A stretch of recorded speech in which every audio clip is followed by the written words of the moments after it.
Chapter 4 The Refugee's Prayer. It was a cold, windy morning when I met Amina.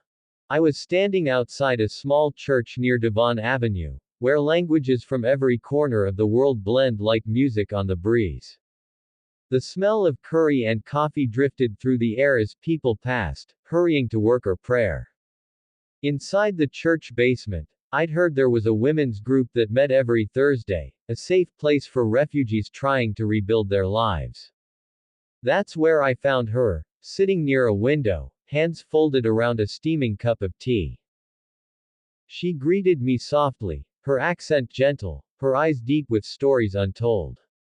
I told her who I was and why I was there, to record testimonies of how the Word of God changes hearts. She smiled, a small, trembling smile, and said, "I know that story very well. It saved my life."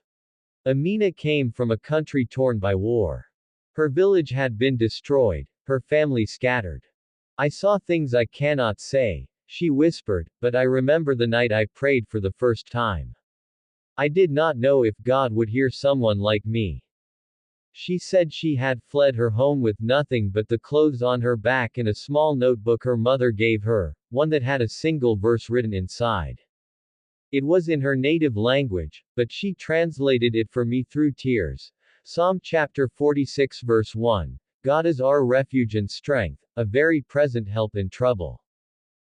"I did not understand it then," she said, "but I carried it everywhere.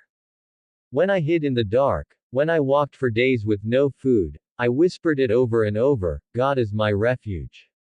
And every time I said it, something inside me refused to give up." When she arrived in Chicago, she had no family, no job, and no English. But she found this little church.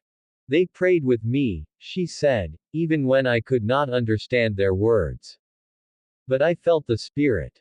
And now," she smiled, "I understand the word that once kept me alive." She leaned forward, voice quiet but full of conviction. "When I say that God is my refuge, I mean it. He did not take me out of the storm, He was the shelter inside it." Before I left, she reached into her purse and pulled out the same notebook her mother had given her.